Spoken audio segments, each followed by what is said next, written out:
Hello students, good evening all of you. In our last class we have studied the concept of combination for series and parallel resistances. हम लोगों ने last class में पढ़ा था कि हम दिए हुए रेजिस्टेंस वायर्स को सीरीज में और पैरेलल में कैसे जोड़ें. ठीक है, आज की क्लास बहुत इंपॉर्टेंट है अपने बोर्ड के पॉइंट ऑफ व्यू से. आज की क्लास में हम लोगों को पढ़ना है किरचॉफ्स लॉज ऑफ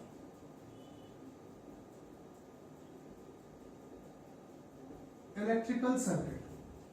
ऐसा होता है कि हम लोगों ने पहले भी पढ़ा हुआ है करंट कैसी क्वांटिटी है, स्केलर क्वांटिटी है, क्योंकि current vector laws of addition को फॉलो नहीं करती है. तो फिर करंट फॉलो किसको करती है?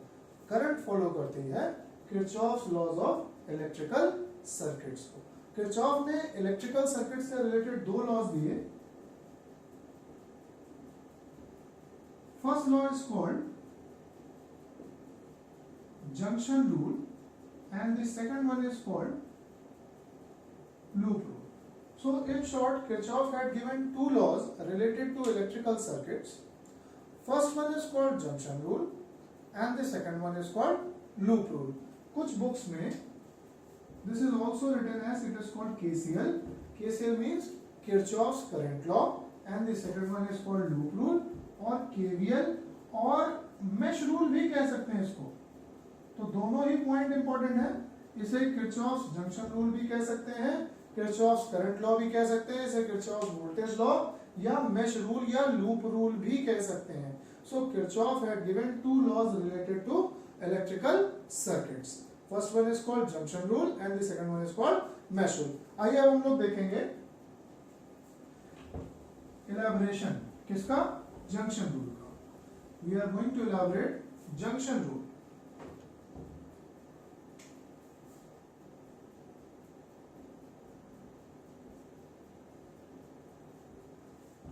According to Kirchhoff's junction rule, the algebraic sum of all the electric currents meeting at a junction of electrical circuit always remains equal to zero.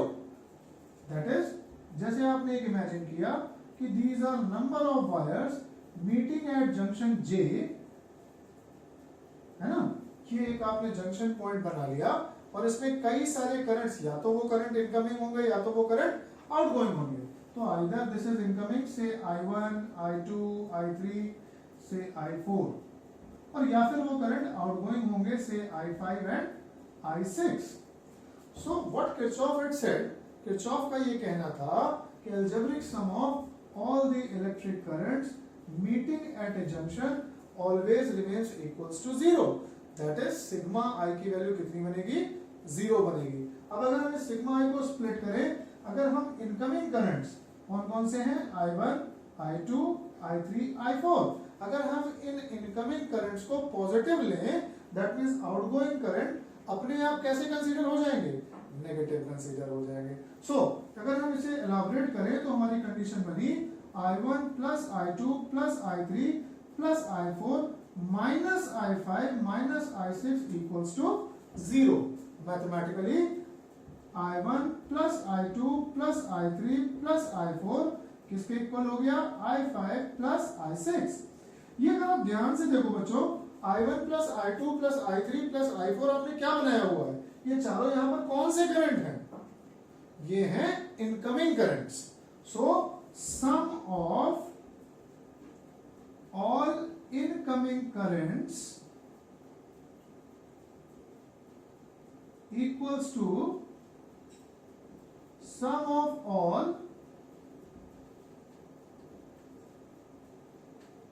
outgoing currents. So what is Kirchhoff's first law या Kirchhoff's junction law? Kirchhoff's का junction law ये था, at any junction point the algebraic sum of all the electric currents meeting at a junction of electrical circuit always equal to zero. यानी कि अगर आप उसे elaborate करेंगे तो उसका रिजल्ट क्या बनेगा? Its result will be sum of all incoming currents remains equal to sum of all outgoing currents. So this is Kirchhoff's first law या junction law. Moving on to the next part.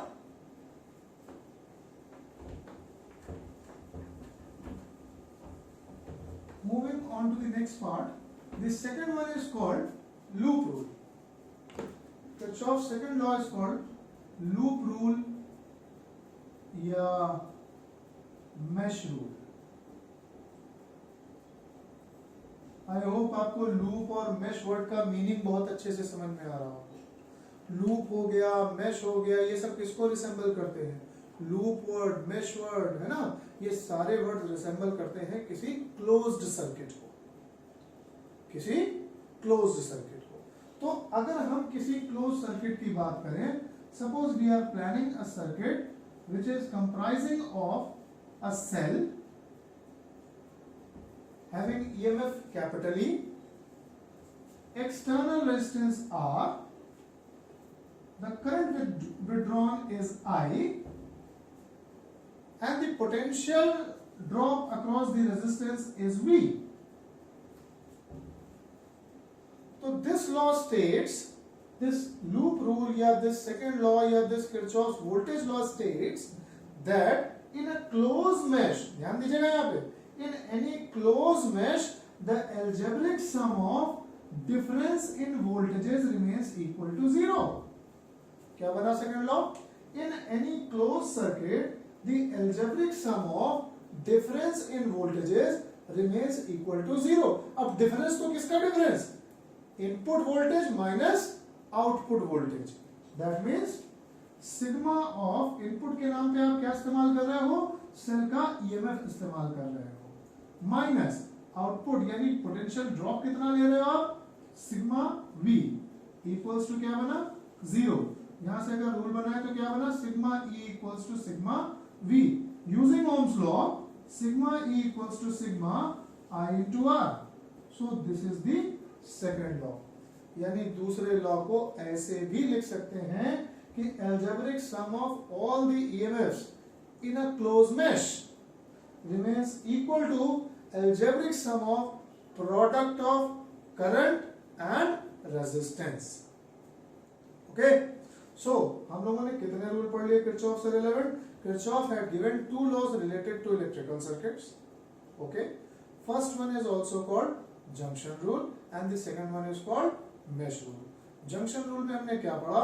Algebraic sum of all the electric currents meeting at a junction remains equal to 0. Second हमने क्या पढ़ा? Mesh rule. Mesh rule में क्या बताया गया? Algebraic sum of voltages in a closed mesh or a closed circuit results equal to 0. अच्छा, अगर आप बहुत ध्यान से सुनो, बहुत ध्यान से समझो, तो फर्स्ट पार्ट में आपने पढ़ा था सिग्मा आई किसके इक्वल था? 0 के, और दूसरे पार्ट में आप पढ़ रहे हो sigma of delta V equals to 0। That means पहले केस में हमने पढ़ा कि एल्जेब्रिक सम ऑफ करंट्स जो है वो 0 है, यानी इनकमिंग करंट और आउटगोइंग करंट अगर हम ध्यान से देखें तो एक दूसरे के बराबर है। दैट मींस जो करंट है वो क्या है? कंजर्व है, चार्ज कंजर्वेशन को फॉलो कर रहा है। और दूसरे में क्या पढ़ रहे हैं? Sigma of delta V. V that means potential. Potential किससे बना? वर्क से। वर्क किसका फॉर्म है? एनर्जी का। तो सेकंड लॉ किसको रिसेंबल कर रहा है? एनर्जी कंजर्वेशन को। So Kirchhoff's current law is also called charge conservation law, या कह सकते हैं आपका एमसीक्यू आपके एग्जाम में भी आ सकता है कि जो किरचॉफ्स करंट लॉ है या जो जंक्शन लॉ है वो किस पर बेस्ड है? तो it is based on the conservation of electric charges. और दूसरी बात, अगर वोल्टेज लॉ पूछें कि मेश रूल किस पर बेस है, उसका बेसिक क्या है, तो उसका बेसिक है it is based upon the concept of energy conservation. Is it okay? अब एक काम करते हैं कि हम लोगों ने जंक्शन रूल और लूप रूल तो पढ़ लिए, अब इन पर बेस्ड एक आध क्वेश्चंस देख लेते हैं कि कैसे करना है ना। किरचॉफ्स लॉ के क्वेश्चन आ गए और थोड़े से डिफिकल्ट भी होते हैं, तो लगाने में इनको प्रॉब्लम होती है। तो ये जो प्रॉब्लम्स हैं हम इन्हें सॉर्ट आउट करते हैं। सपोज हम एक न्यूमेरिकल इमेजिन करते हैं, it is also an NCERT question.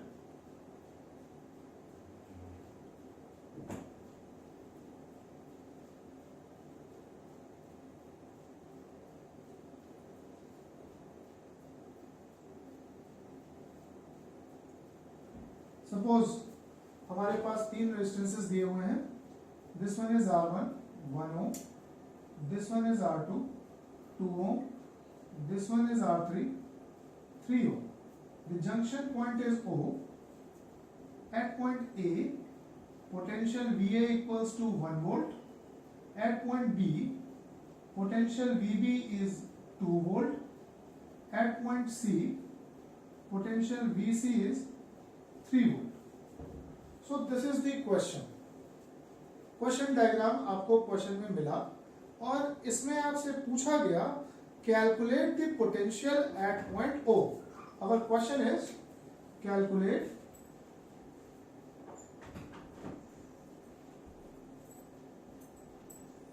Potential at O. This is the question. अब ये क्वेश्चन अगर हम लोगों को सॉल्व करने को मिल जाए कि इस सर्किट में O पॉइंट पर पोटेंशियल कैसे निकाला जाए. One more thing is given. ये करंट आपको दिया हुआ है I1, ये करंट आपको दिया हुआ है I2 और ये करंट आपको दिया हुआ है I3. अब अगर हम यहाँ पर जंक्शन रूल अडॉप्ट करें बेटा तो हमने क्या पढ़ा हुआ है, sum of all incoming currents equal to sum of all outgoing currents. हम लोगों ने क्या रूल पढ़ा है, sum of all incoming currents equal to sum of all outgoing current. यहाँ आउटगोइंग जैसा तो कोई कॉन्सेप्ट दिख ही नहीं रहा. यहाँ I1 भी आपका इनकमिंग है, I2 भी आपका इनकमिंग है और I3 भी आपका इनकमिंग है. इसलिए ध्यान देना. कंडीशन बनी from, this is your question and solution is from Kirchhoff's current law sigma I बेटा किसके इक्वल आया, 0 के. सिग्मा I मतलब I1 plus I2 plus I3 किसके इक्वल बन गया, 0. अब अगर हम इस पार्ट में देखें I1 कितना है. अगर आपने ओम्स लॉ पढ़ा है तो ओम्स लॉ में पढ़ा होगा कि current is equal to potential difference upon resistance. तो इस आर्म में अगर आप देखें, जो आर्म AO देख रहे हैं, पोटेंशियल डिफरेंस कितना है. अगर हम मान लें कि O पर पोटेंशियल डिफरेंस VO है तो इस आर्म में करंट कितना हुआ, VA minus VO upon resistance is R1. This is second equation. This one is first. VA minus VO upon R1. ठीक ऐसे ही अगर हम I2 की बात करेंगे तो VA minus VO upon R2 हो जाएगा. This is third equation. और I3 की बात करेंगे, it is VA minus VO upon R3 हो जाएगा. This is fourth equation. तो हम लोगों को क्या करना होगा, यहाँ पे I1, I2, I3 ये तीनों वैल्यूज उठानी है और इनको उठाकर कहाँ रख देना है, फर्स्ट इक्वेशन में रख देना है. अब अगर हम ये तीनों वैल्यूज अडॉप्ट करके फर्स्ट इक्वेशन में रखेंगे तो देखते हैं क्या रिजल्ट बनता है. Our result is VA minus VO upon R1 plus VA minus VO upon R2 plus VA minus VO upon R3 equals to 0. अब अगर आप इन्हें सेपरेट करो तो आपका रिजल्ट बना VA upon R1 plus VB upon R2 plus VC upon R3 equals to VO common 1 by R1 plus 1 by R2 plus 1 by R3. VA की value कितनी दे रखी है, 1 वोल्ट दे रखी है. So it is 1 volt upon R1 कितना दे रखा है, 1 plus VB दे रखा है 2 वोल्ट अपॉन 2 प्लस VC दे रखा है 3 volt upon 3 equals to VO common 1 by 1 plus 1 by 2 plus 1 by 3. Okay, 1 से 1 कैंसिल, 2 से 2 कैंसिल, 1, 3 से 3 कैंसिल, फिर से 1. तो हमारे पास रिजल्ट बना 1 plus 1 plus 1 3 equals to VO.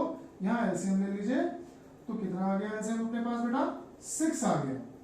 6 1 जा 6, 2 3 जा 6 और 3 2 जा भी 6. तो 6 3 9 और 9 और 2 11.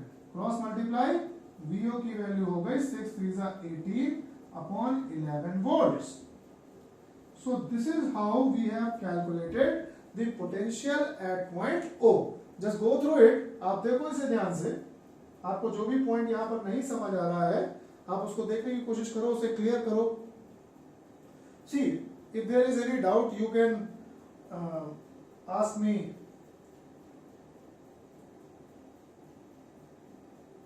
So this is how questions are being asked. है ना, ये वो तरीके हैं जैसे क्वेश्चन पूछे जा सकते हैं आपसे किसमें, आपके बोर्ड एग्जाम में। ठीक है, I am going to give you 2 more questions, आपको 2 क्वेश्चंस और देते हैं, कोशिश करेंगे उसे अपने नेक्स्ट वीडियो में हम लोग सॉल्व भी करेंगे। ठीक है, तो जरा ध्यान से देखिएगा।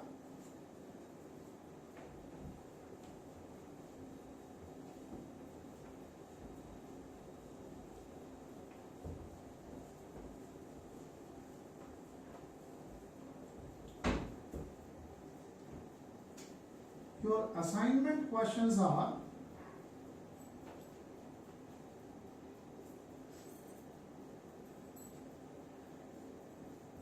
आपका पहला क्वेश्चन बना calculate electric current in are AC।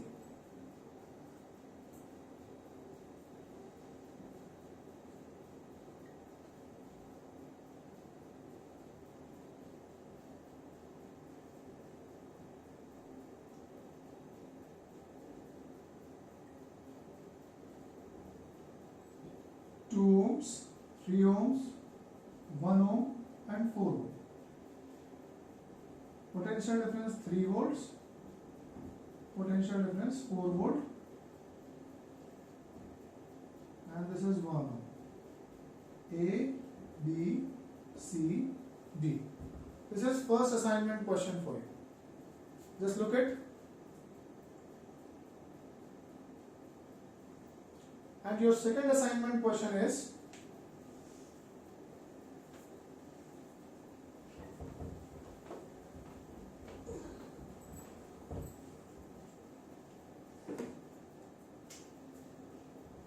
find out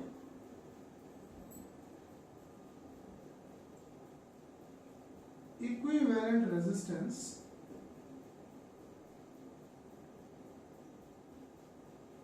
across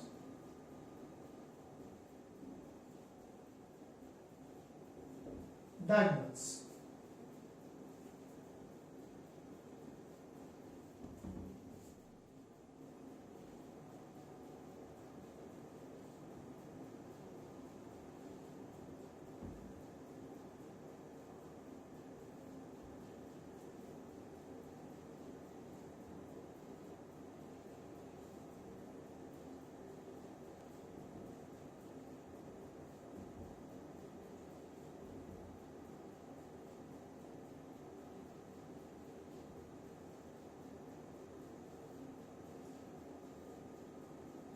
This is plus and this is minus. E volts, where E is the EMF और हर रेजिस्टेंस आपका R ohms है।